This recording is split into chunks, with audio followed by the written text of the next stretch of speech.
Assalamualaikum para orang-orang sukses. Selamat datang kembali di Kupas Film Channel. Saya doakan semoga teman-teman semua selalu diberi kesehatan dan dilancarkan rezekinya. Amin. Kali ini saya akan membahas sebuah film asal China yang sangat populer, menceritakan tentang perjalanan duo detektif kocak dalam menyelesaikan sebuah kasus pembunuhan. Film tersebut berjudul Detektif Chinatown 2. Bagaimana sih keseruan mereka? Mari saja kita langsung bahas filmnya. Cerita dimulai di sebuah bandara ketika ada seorang detektif muda asal Cina yang bernama Chin Fong yang baru saja tiba di bandara kota New York. Alasan Chin Fong datang ke kota tersebut karena ia mendapat undangan pernikahan dari pamannya, yaitu Tang Ren. Sesampainya di lokasi acara, ternyata semua itu hanyalah akal-akalan pamannya saja agar si Chin Fong bersedia datang ke kota New York. Karena di sana ternyata sedang ada kasus pembunuhan dengan imbalan yang sangat besar. Jadi Tang Ren meminta bantuan Chin Fong untuk bisa memecahkannya. Kasus tersebut adalah kasus pembunuhan cucu dari Uncle Seven, si pemimpin tertinggi dari para geng Cina, Godfather Chinatown. Karena ternyata umur Uncle Seven diperkirakan tinggal seminggu lagi. Sebelum Uncle Seven meninggal, jadi ia ingin membuat kompetisi para detektif dengan imbalan $5 juta untuk bisa membawa pelaku dan bisa membuktikan bahwa ia benar pembunuhnya. Dan ini adalah Gue Fulu, si anak angkat Uncle Seven. Ada banyak detektif juga dari seluruh dunia dengan berbagai keahliannya. Dari mulai si cewek imut yang bernama Kiko, enak tahu, hacker berbakat asal Hong Kong dan menempati peringkat 5 di aplikasi Crime Master. Ada juga Noda Hiroshi, pria asal Jepang yang juga merupakan rival dari Chin Fong di aplikasi tersebut. Dan tidak lupa juga ternyata ada juga detektif asal Indonesia, yaitu Silia Eden dengan keahlian dukun sakti yang katanya bisa meramal sesuatu. Dukun Indonesia memang top marko top lah, kok internasional. Itu namanya Cutari kalah. Awal si Chin Fong menolak kasus tersebut karena ia telah ditipu oleh Tang Ren. Tapi karena ada banyak member dari aplikasi Crime Master yang diundang juga, Chin pun bersedia membantu. Bukan karena imbalan, tapi karena ia penasaran dengan motif si pembunuh. Balik lagi ke cerita. Singkatnya, ada juga seorang wanita dari kepolisian setempat yang bernama Chen Ying yang diminta oleh Uncle Seven untuk bisa membantu memberikan bukti dan informasi dari kasus pembunuhan cucunya kepada para detektif lainnya. Setelah mendapat beberapa informasi dari otopsi korban, esoknya mereka pun memeriksa kuil tempat terjadinya perkara, hingga akhirnya mereka menemukan sebuah simbol yang cukup aneh di sana. Mereka pun menyimpulkan bahwa kasus cucu Uncle Seven ini ada hubungannya dengan beberapa kasus pembunuhan korban lainnya, tetapi dengan organ yang hilang berbeda. Di sini Kiko menunjukkan keahliannya dengan meretas CCTV di tempat tersebut 2 hari setelah kejadian pembunuhan. Karena biasanya si pembunuh akan datang lagi untuk menikmati hasil karyanya tersebut.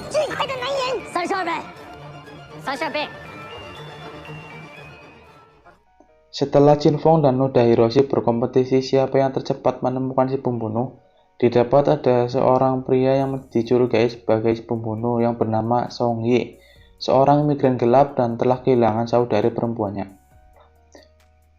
Merasa kasusnya sudah tidak ada tantangan lagi, Noda Hiroshi memutuskan untuk kembali ke Jepang.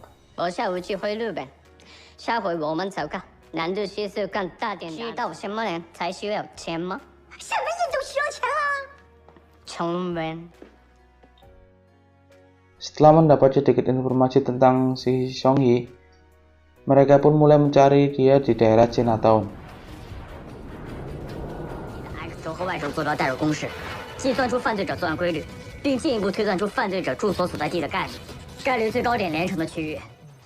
Singkatnya, Chin dan Tang Ren berhasil menemukan Song Yi yang sedang mengajar bahasa Cina ke orang-orang Amerika.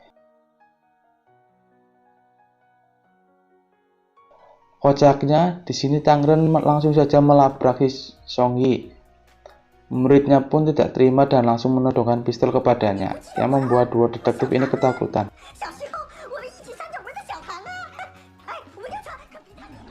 Lalu datanglah Gue Fulu beserta anak buahnya yang langsung menodongkan basoka, yang membuat murid-murid Song Yi ini jadi salah tingkah.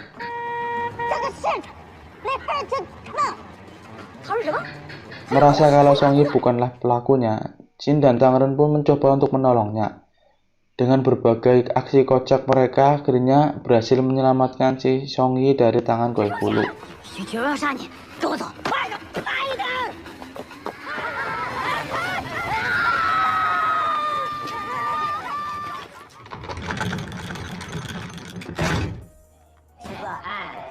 Karena kejadian tersebut, mereka bertiga sekarang malah menjadi buronan kepolisian setempat.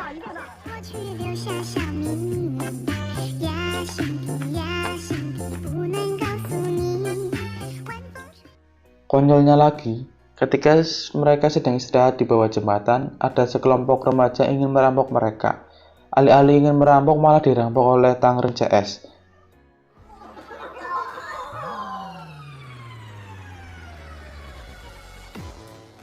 Esoknya, mereka pun mulai menyelidiki TKP kasus yang lainnya. Hingga pada akhirnya mereka menemukan bercak darah dan ada simbol jimat lagi. Sudah bisa dipastikan kalau pelakunya adalah orang yang sama.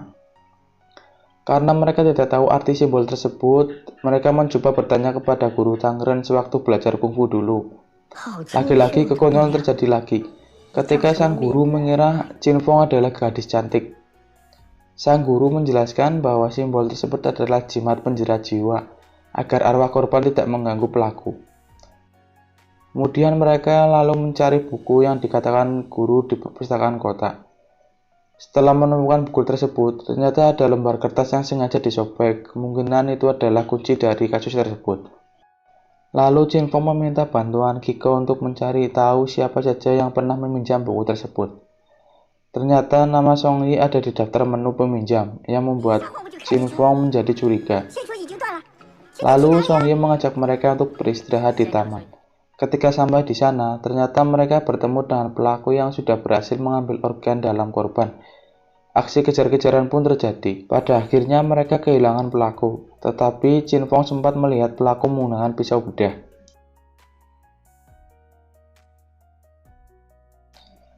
Qin pun menanyakan tentang buku tersebut. Song Yi menjelaskan bahwa ia disuruh oleh Qiu, orang misterius peringkat pertama di aplikasi Grandmaster. Qi jugalah yang menyuruh Song Yi datang ke TKP. Esok paginya, mereka ingin melihat korban kembali, tetapi ternyata sudah ada banyak polisi di TKP. Terpaksa mereka harus mencuri informasi korban di rumah sakit. Diketahui juga bahwa korban kehilangan organ livernya.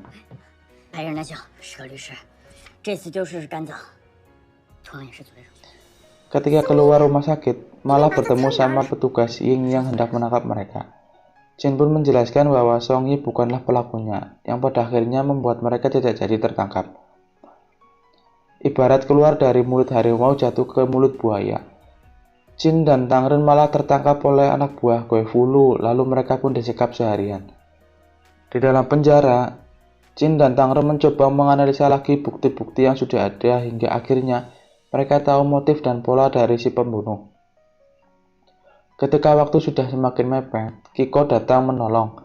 Mereka pun pergi ke tempat penyulingan gula yang dicurigai akan digunakan sebagai tempat pembunuhan lagi. Tapi anehnya, Q tiba-tiba memposting aplikasi Grandmaster menyuruh semua member ke tempat tersebut. Aksi kocak terjadi di sana ketika Song Yi dikejar-kejar detektif lainnya. Ketika sedang terjadi kehebohan di sana, tiba-tiba mereka terkejut menemukan mayat di sana yang ternyata mayat tersebut adalah mayat Gui Fu Lu. Qin Feng CS lalu diamankan oleh polisi dan dimasukkan ke penjara. Di dalam penjara, Qin CS mencoba menganalisa lagi bukti-bukti yang ada dan dicurigai bahwa korban selanjutnya mungkin saja adalah petugas Chen Ying. Para detektif lainnya pun ikut membantu Qin CS keluar dari sana. Perjalanan Qin CS menuju rumah sakit penuh dengan rintangan dan aksi kocak mereka.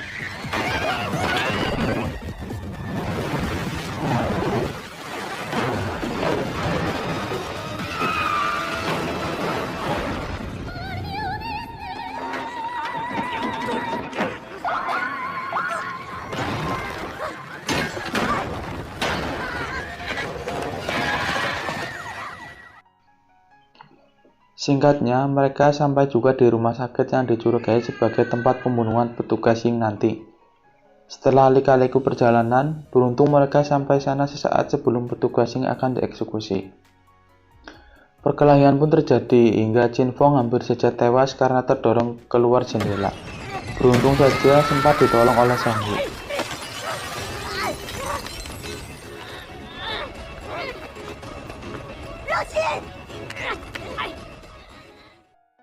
Diketahui ternyata pelaku adalah Dr. James. Motif semua ini karena ia ingin hidup abadi seperti dewa. Karena ia mempunyai penyakit kanker. Namun pada akhirnya ia memilih bunuh diri karena rencananya telah gagal. Apesnya, ternyata Uncle Seven telah meninggal 1 jam sebelumnya dan semua hartanya diberikan ke gereja. Jadi tidak ada yang mendapatkan hadiah tersebut. Di akhir film, ternyata ada plot twist yang menjelaskan sebenarnya yang membunuh Guevulu adalah Song Yi. Dia menipu semua orang dengan cara menukar mayat korban dari Dr. James dengan mayat Guevulu. Dan korban aslinya ada di bagasi mobil. Karena Guevulu diam-diam mempunyai bisnis penjualan imigran gelap yang juga menewaskan saudarinya.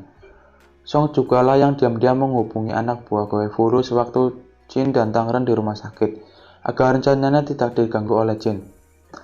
Jin mengira Song adalah Q karena mempunyai kecerdasan yang luar biasa karena sudah mengetahui motif pelaku lebih cepat darinya dan mengambil keuntungan dari semua ini. Tetapi dibantah olehnya. Pada akhirnya, Song Yi dibiarkan pergi karena orang jahat sebenarnya adalah Guevulu dan juga karena Song Yi telah menyelamatkan nyawa Jin.